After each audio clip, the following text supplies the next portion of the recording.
welcome back to my channel. My name is Delaney. If you are new here, I am so darn excited for this reading vlog because we're going to be reading some of my most anticipated new releases for 2024.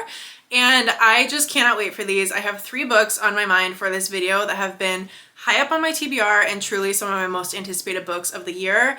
And they are finally coming out this month and I cannot wait to read them. Some of these are already out and some are soon to be released, but I got it early because of my Book of the Month subscription. So I have 3 books, like I said, on my radar. First is actually one, today is release day for this one. This Summer Will Be Different by Carly Fortune. This is the author of Every Summer After and Meet Me at the Lake. I'm so excited for this book because I really loved Every Summer After. It was on track to be a 5-star read until we hit the conflict. Didn't like the conflict in that book. Ended up settling at like a 3.5 or a 4-star for that book, so you can tell I really enjoyed it. However, Meet Me at the Lake was a total letdown for me. It was one of my most anticipated new releases for 2023. And I was super disappointed by that book. So I'm curious where this one's gonna fall. I have good vibes about it. I don't honestly know much about it. I think it's going to be giving kind of like the same summery rom-com-y vibes as her last 2 books, just based on the cover and the summertime setting. I'm hoping it will be just like a really fun, fast, and flirty read. Very similar vibes. I have The Paradise Problem by Christina Lauren. This book is actually not out yet at the time I'm filming this, but it is soon to come out. It will probably be out by the time this video is up. But this is another one I really don't know a ton about. I believe it's a fake marriage trope. I think it's about 2 people that got married in college to get like basically like discounted housing, which honestly, a slay. You do what you gotta do. But I believe they didn't think their marriage was like actually official, but come to find out like years later it was actually an official marriage and they're trying to reuse their fake marriage for some sort of benefit or gain. I don't know. I just heard someone talking about the plot. I haven't even really read the blurb or anything like that. So I think we'll see as we go through this together. Christina Lauren though, their books are just the perfect vibes for spring and summer. I feel like I always have like a little Christina Lauren binge read sesh in the spring and summertime. Sunshine is out and the vibes are just immaculate for that time of year. They write the most fun and flirty rom-coms and I feel like this is going to be no exception. I like how they do fake dating, and so fake marriage I think will be really fun. It's kind of giving like rom-commer energy with the fake marriage setting, so hopefully this is really fun. And then the 3rd book on my radar, I don't have the physical copy yet, but hopefully it will get here soon, and that is Mistakes We Never Made by Hannah Brown. Hannah Brown, yes, like The Bachelorette, Hannah Brown. I have loved her since her season. The iconic move where she picks up the stand with the rose on it and scoots it in front of Luke P. If you know, you know. Her season was phenomenal. Tyler Cameron played a large part in that for me personally, but I also really love her and she's such a strong woman, and I love seeing people leave the Bachelor, Bachelorette franchise and go on to do more things. I think she's so strong-willed and so intelligent and so well-spoken. She already has a memoir published and now she has a romance book published, so super cool. I think the world of her. I'm just proud of her and all she accomplishes. So I'm excited to read that book. Like I said, don't have my hands on it yet, but hopefully it will get here soon so we can fly through that one as well. I wasn't sure where to start with these ones, but I think we're going to start with This Summer Will Be Different since it's release day. I might as well take part in all the fun. This book is just over 300 pages, as a romance should be in my opinion. 333, I think. Wow, angel numbers. So just over 300 pages for this one. I'm hoping to fly through some of this tonight. The sun is out, the vibes are there. I'm gonna go probably shower, wash my face, just kind of get cozy, get ready for bed. And I say get ready for bed and it's 5:30, but whatever. But I'm gonna go get comfy, get cozy, make some dinner, and then hopefully curl up and read this book tonight. I will update you when I have an update for you, but until then, I will talk to you soon. I'm so excited for these books. I'm so excited.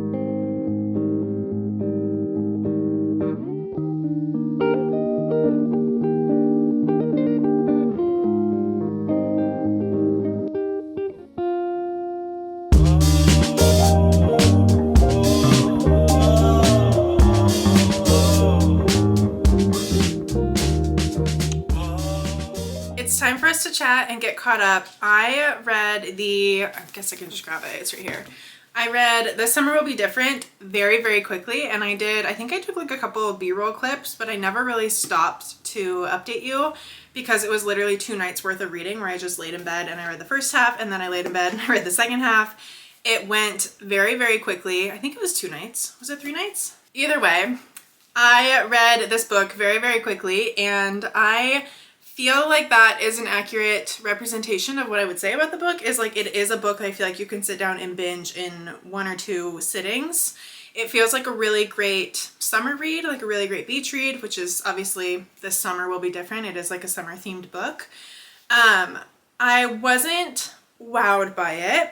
I guess I can start with kind of like a description. I'm going to give an overview, just like a spoiler-free overview. I did this on my TikTok and someone was like, spoiler-free, girl, you just said the whole plot. And I really didn't. I just gave the blurb in a very long-winded way. So essentially this is about Lucy, our female main character, and 5 years ago, she is a tourist and she goes to Prince Edward Island where her best friend is from.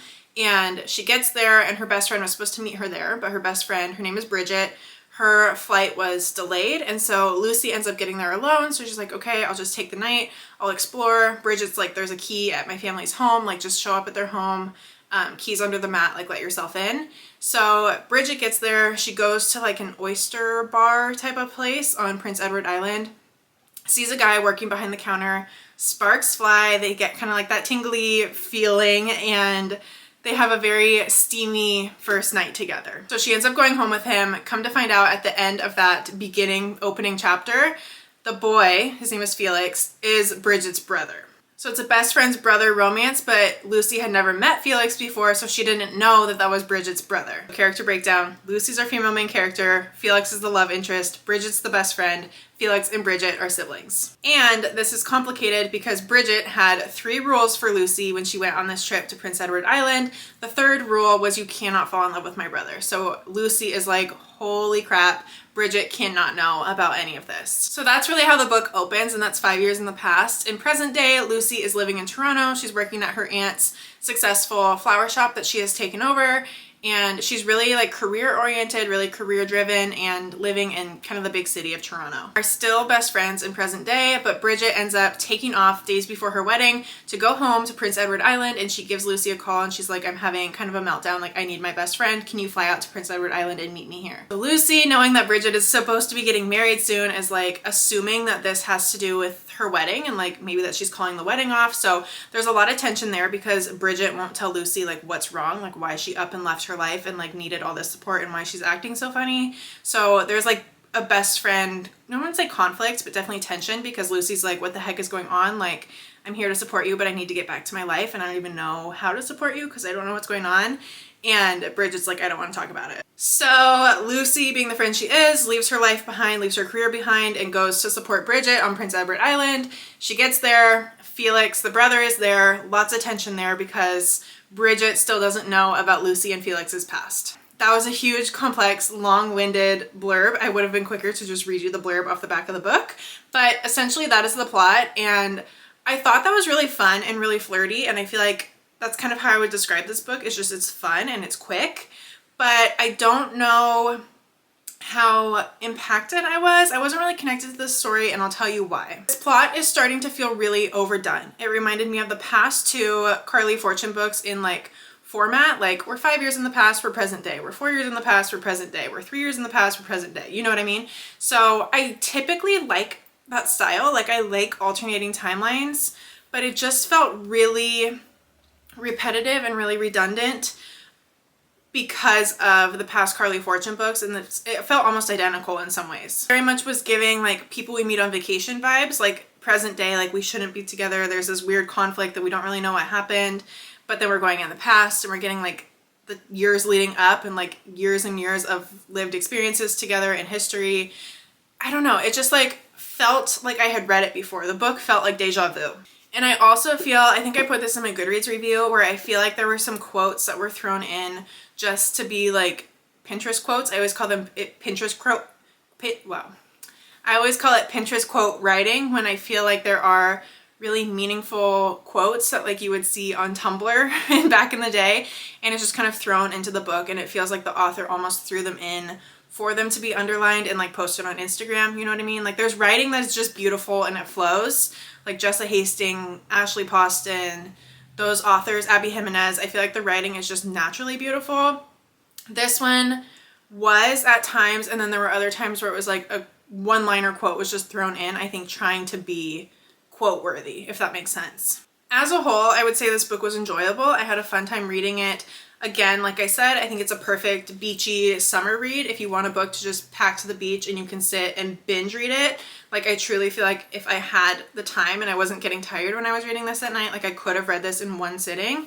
It just didn't wow me, and maybe that's just Carly Fortune. Like, I really enjoyed most of Every Summer After until I got to the conflict. I don't like the conflict in the last two books, but she just kind of repeated a trope that I didn't like in her last two books. But maybe it's just her writing I don't really jive with. I don't know. I wouldn't say I disliked it by any means, but definitely not a favorite. That said, I think I'm settling on 3 stars for this book, and 3 stars is not a bad rating. I could just shout that from the rooftops. Like, 3 stars does not mean I didn't enjoy the book.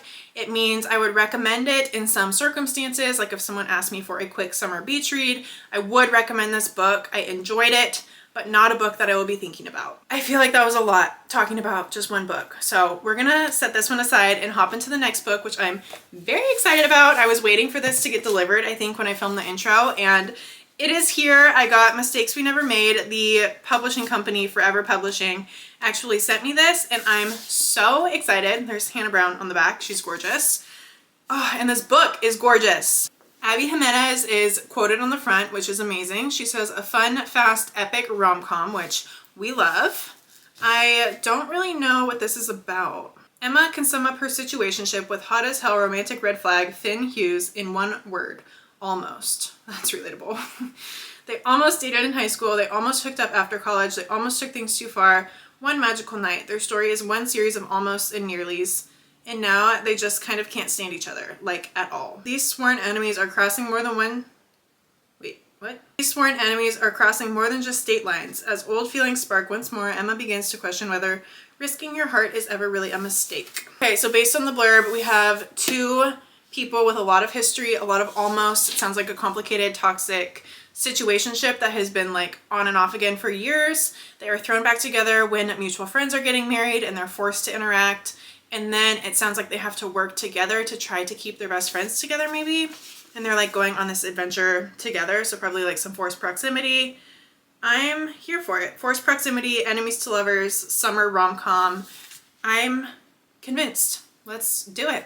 The sun is shining. It is Friday. I'm about to get Mexican food tonight, so the vibes are high and it feels like a perfect day to start a new summery rom-com book. So I'm really excited to dive into this one, and I will update you when I have an update.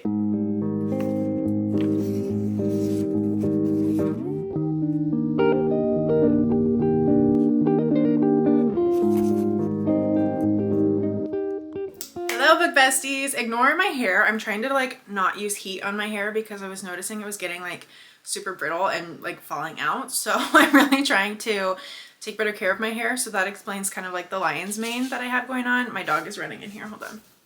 Coming up. Good girl. I want to touch base with you though on Mistakes We Never Made by Hannah Brown. I am reading this book. I am like over halfway through. I'm on page 196, so almost on page 200. And this book is giving very similar vibes to the past book that I read. What was that called? This book is giving very similar vibes to This Summer Will Be Different in the way that it is very summery. Like, it feels like a fun summer read. Would I say that I'm loving it? No, I would not. But I feel like it's a good read for the summertime. It's a book that is easy to get through. Like, the plot is super easy to follow. The characters are fun and flirty. It's just like not... I have a few things. I don't know. I feel like,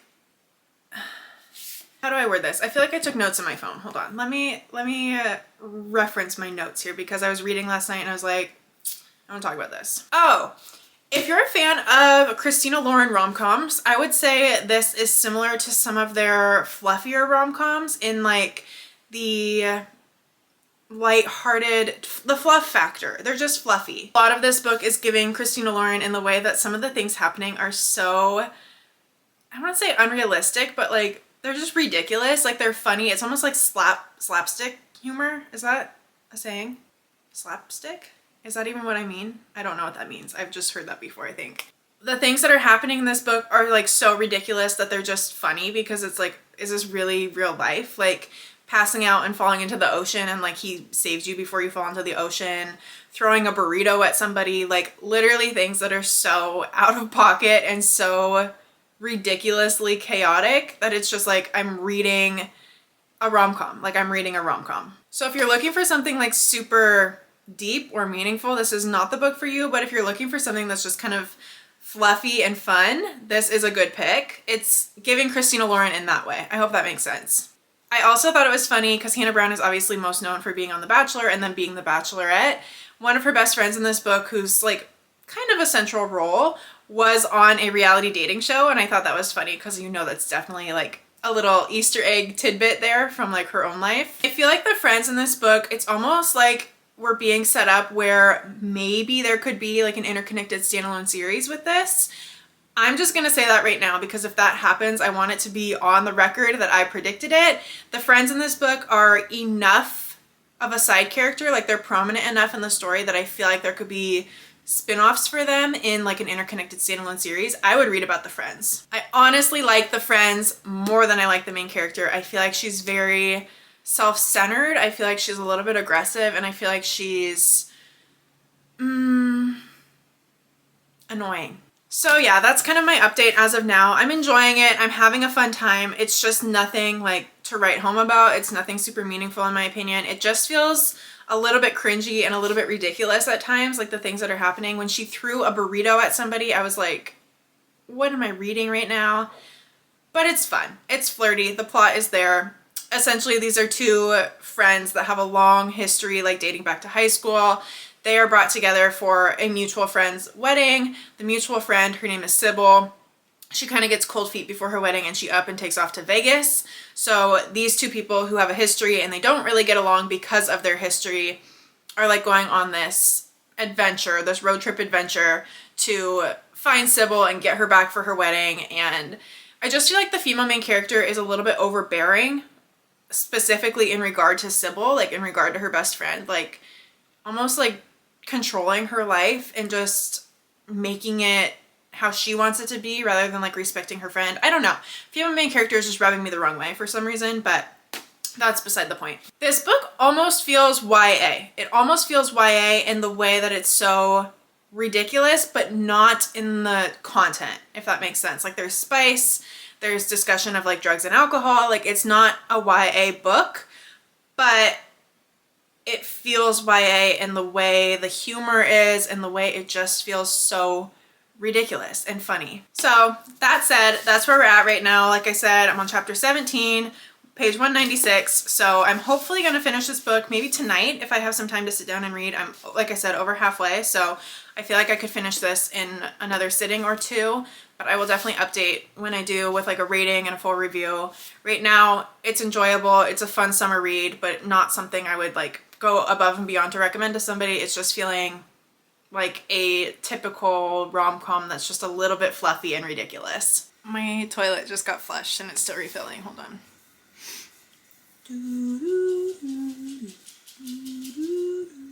This is the longest toilet has ever taken to refill in my entire life. TikTok.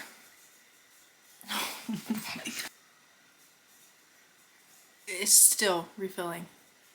Well, I'll talk to you in 2 years when the toilet's done. All right, y'all, time to get caught up on Mistakes We Never Made and The Paradise Problem. So I finished Mistakes We Never Made last night and I honestly am disappointed. I'm hesitant to say that I didn't enjoy the book because there were aspects of the book that I thought were really fun, where it was like, that was flirty, that was cute, like not meaningful or heartfelt by any means, but like that was a fun rom-com vibe. And then there's parts of the book where I'm like, I like can't even, that was so ridiculous. It cringed me out a little bit, like just too over the top.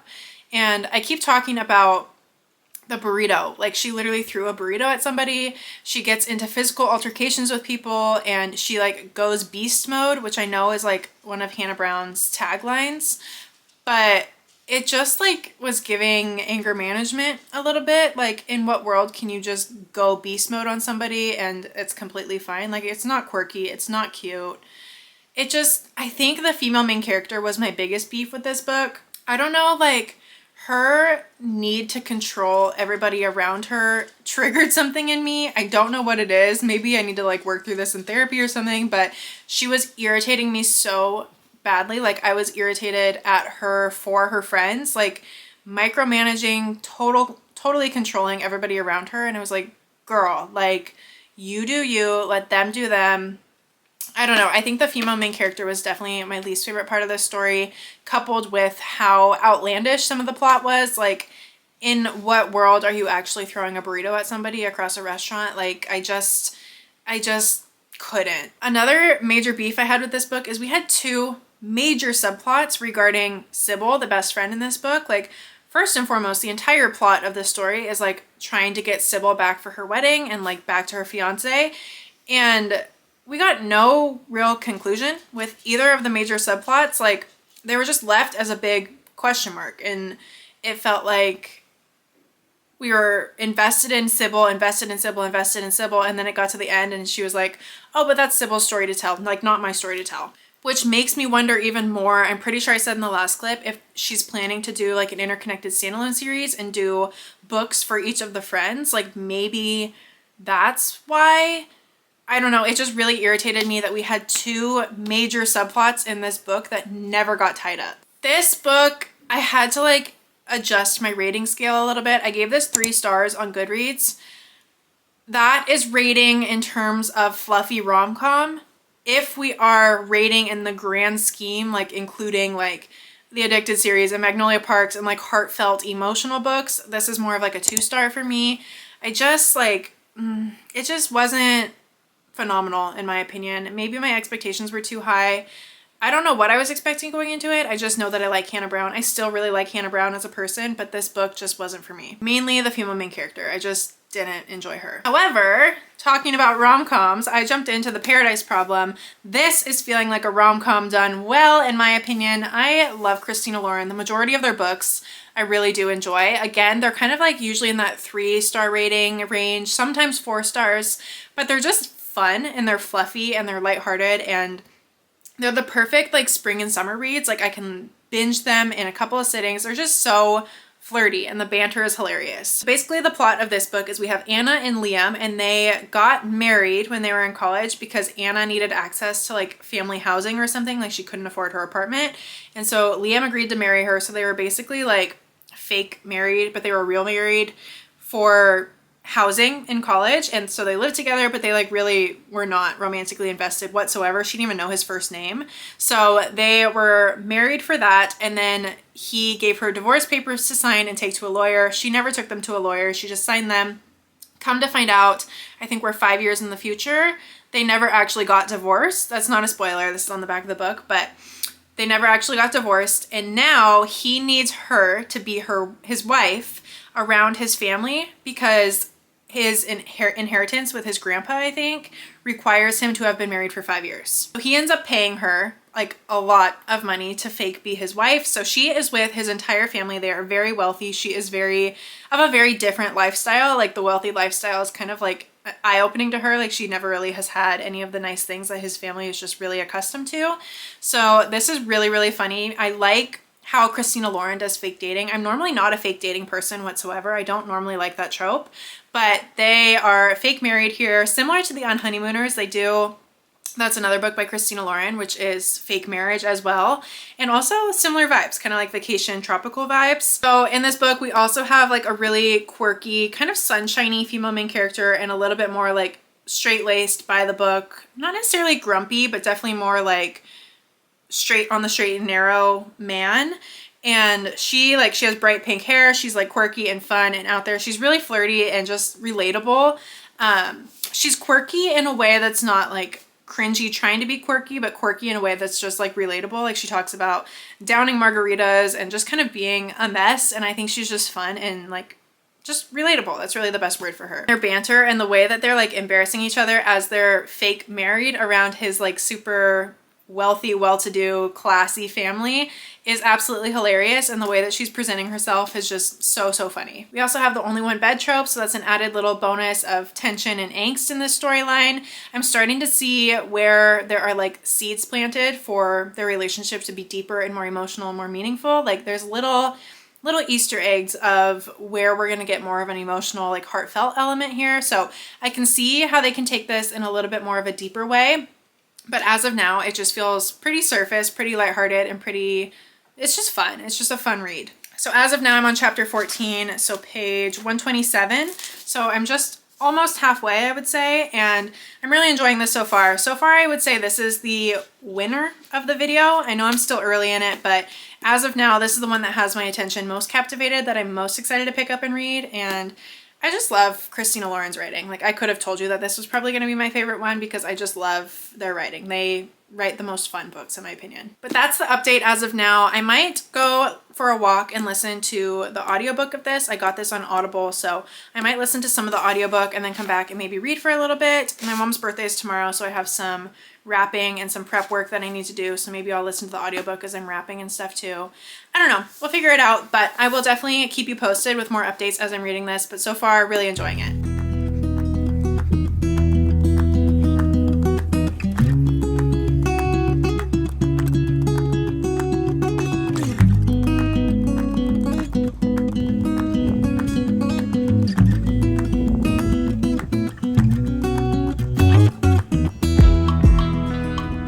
Guys, I have a little bit of an update with The Paradise Problem. I am on chapter 30. I don't know what page that is. Hold on. Page 273. So I am getting close to being done with the book. I just have like a little bit left here. Okay, riddle me this. Does anyone actually fake date in real life? Like, when did we decide that that is one of the most common romance book tropes? Like, I have never known people to fake date in their entire life, but I feel like every other romance book that I read is like fake dating trope, but like, is that, where did that come from? Where did we make that up?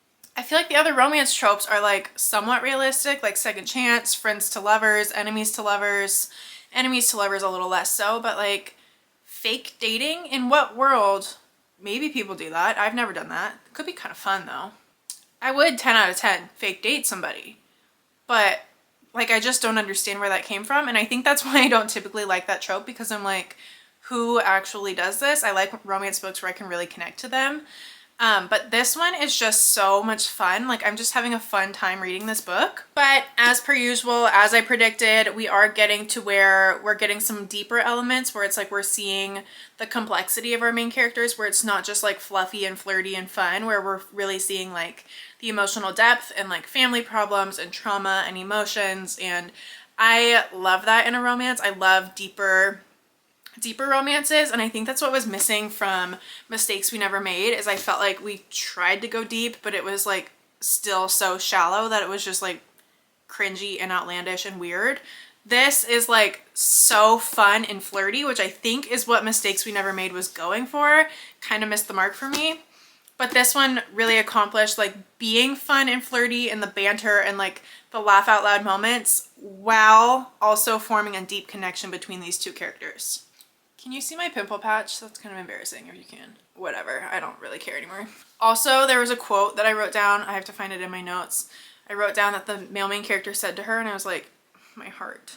Oh, we were having a conflict, and she said like she just needed a minute to fall apart, and he goes, take as many fall apart minutes as you need. Where do you find an empathetic, emotionally available man? I have not had a man that will allow me to fall apart and be an emotional wreck without telling me that I'm being dramatic and crazy, and like, I just cannot deal with that anymore. Where do I find men like this? I need to find me a man that's written by Abby Jimenez or Christina Lauren or Elsie Silver or Jessa Hastings.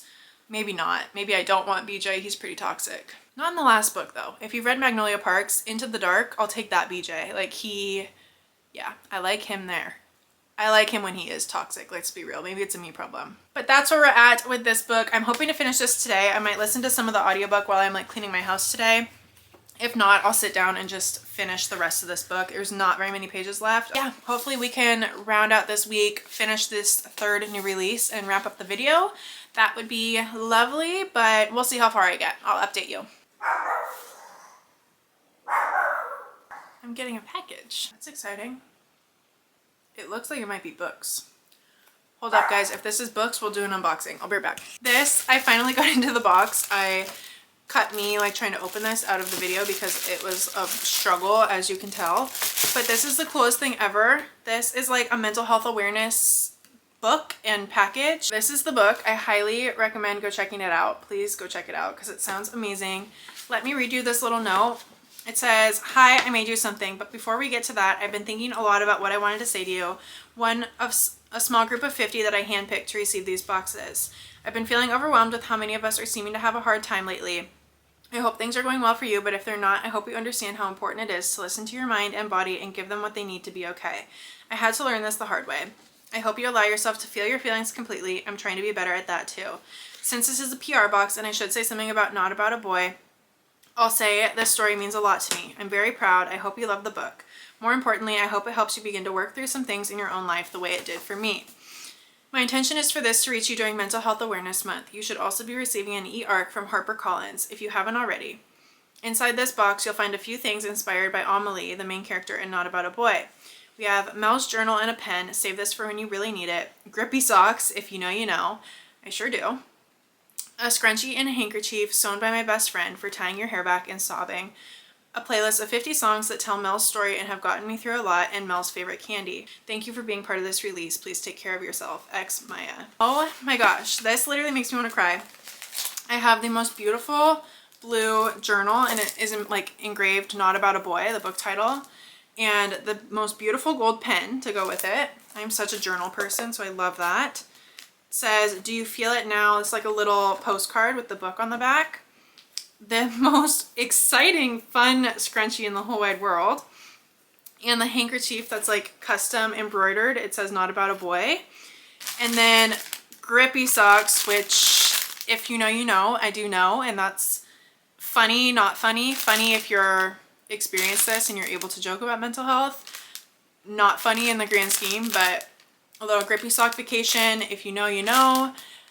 Yeah, I unfortunately do know, but it says Not About a Boy in like the grippy on the bottom. That's really cute, honestly.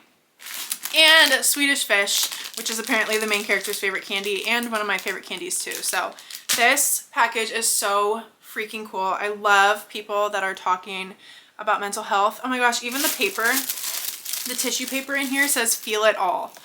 I love people that aren't afraid to talk about reality and mental health struggles. Like, we need more people being vulnerable and spreading awareness about this. Ugh, I just love this so much. It looks like it maybe will be on Spotify as well, like the audiobook maybe. So you guys should definitely go check this out. I'm very excited for this book.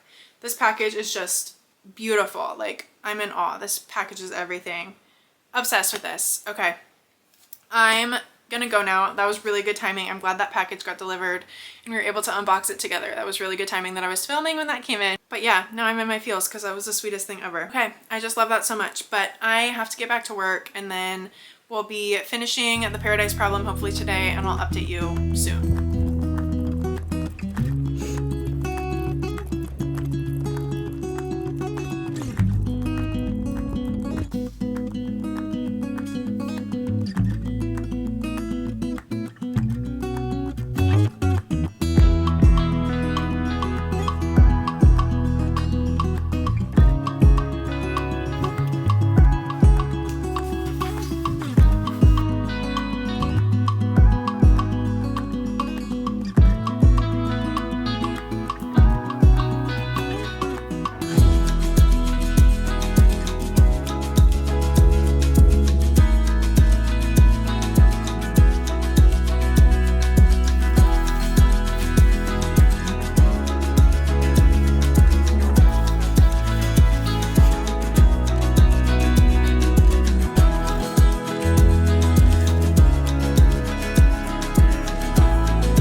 are done. We finished The Paradise Problem. I think that's going to be the final book for this video.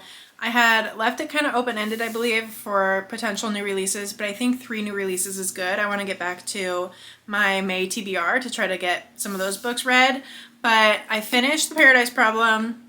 It was really cute. I'm just not an epilogue girl. I just don't like epilogues. It's very, very rare that I read an epilogue and I'm like, wow, I'm so glad that we included an epilogue. Like, I wanted more. I don't know. I just feel like they're all this, I don't want to say all the same because this was a little bit different. I feel like the epilogue of a romance novel is typically like get engaged and then there's kids. These people are already married, so it was a little bit different, but still I just don't love the epilogue. I think the ending of the book was cuter before the epilogue, but that's not a unpopular opinion for me. I feel like that's really common for me with epilogues in romance novels. How many times can I say epilogue in that one clip? Anyways, I thought this book was really cute. I ended up giving this 3.5 stars. I was really struggling with what to rate this. I knew it was a 3 at least, but I just wasn't getting like a 4-star feeling. I think 3.5 is a really solid rating for this. So we're going to settle on a 3.5 for this one. I'm going to grab the other books so we can do kind of like a final recap of the 3 that I read in this video. So one second. So first you saw I read This Summer Will Be Different by Carly Fortune, her new release. I was a little bit underwhelmed with this just because it felt very overdone. Like this plotline just felt overdone. I had said that it felt a lot like her last 2 books and kind of like Emily Henry's People We Meet on Vacation. So it just felt a little bit repetitive in the way that the plot was laid out, but it was still a really fun read. I would recommend reading it if you want a book that's just like bingeable and easy and just has like the summer vibes. It's a really great summer read. I wasn't expecting it to be like one of my favorite heartfelt romances of all time, so definitely got the job done for just being like fun and flirty. I'm gonna settle on a 3-star rating for this one. Then I read Hannah Brown's new book, Mistakes We Never Made. This was definitely my least favorite of the video by far. This one just felt so outlandish and like our female main character was trying so hard to be quirky and relatable and like, I don't know, her just like going beast mode and like her throwing a burrito at somebody. I know I keep saying that. Something about that one scene just really must have not sat well with me because it's what I just keep envisioning when I think about this book. I just feel like everything was so unrealistic in this book, and like sometimes rom-coms can do it. I feel like Abby Jimenez does some unrealistic things. Emily Henry, like it's just, you're reading a romance book. It doesn't have to be super realistic, but they were so outlandish in this video or in this book that I was like, no, like that's just not what I want to read about. Like this just felt weird. It felt cringy to me. I originally had given this 3 stars, but I feel like I'm gonna bump it down to a 2.5. In the grand scheme of rom-coms, like with the expectation that it's not going to be the most impactful, meaningful romance ever, maybe a 3-star, but in the grand scheme of rating books, I'm going to say a 2.5. Was definitely not my favorite book. Again, could be a fun summer read. Like it's definitely easy to read. Like the writing style is just really easy to understand, easy to get through. I just didn't love the characters. I didn't love them together. I feel like there were loose ends that were never tied up at the end of this book. I just have a lot of complaints about this book. That 3 stars just didn't feel right. So I'm going to say a 2.5 for this one. Then last but not least, my favorite of the video, The Paradise Problem by Christina Lauren. They are 2 of my favorite authors. I just love Christina Lauren so much. The way that they come together and just create masterpieces that are just flirty and fun. Again, in the grand scheme of books, I wasn't expecting this to be life-changing. I wasn't expecting like Magnolia Park's Into the Dark or like A Love Letter to Whiskey or like those romance books that are really emotional and heartfelt that are going to stick with you. Was not at all my expectation because that's not what they write. Like that's not why I picked this up. I picked this up to have a fun time and to have flirty, summery vibes, and it accomplished that wholeheartedly. I would highly recommend this for the summertime season. I really enjoyed this book. Like I said, my favorite of this video. Settling, like I said, on a 3.5 star for this one. Really quirky, really fun, really cute. I really liked our female main character, and I liked how they added in different complexities with our male main character in particular. He seemed almost like stoic at the beginning. Not stoic, but like, what's the word when they're not complex? stock character. Is that what they're called? He just seemed like a very simple character, and then as they added more complexity to him and his backstory and we met his family and learned more about his past, I ended up really liking our mailman character too, and I was rooting for them together. It gave the perfect vibes for like a summer rom-com read. I would recommend checking this one out for sure. So those were the 3 new release rom-com books that I'm reading in this video. Let me know if you guys have read any of these or are looking forward to reading any of these. And if you have, let me know your thoughts because I would love to discuss these with you. I always love talking about books with you guys. So leave a comment down below telling me if you have read any of these or if you plan to. But that concludes our video for reading new releases. I really got to get cracking on my May TBR because we are over halfway through May now and I have probably over half the books left. So I'm gonna jump into some books that are on my May TBR that are a little bit older and have been on my TBR for a while now. But as for new releases, we cranked out 3 back-to-back, so I feel really good about that. So that's all for today's video. Make sure you're following me on Instagram, TikTok, and Goodreads so we can get more live in the moment day-to-day updates, and make sure you're subscribed here so you don't miss any future videos. I will catch you in the next one. Bye, book besties.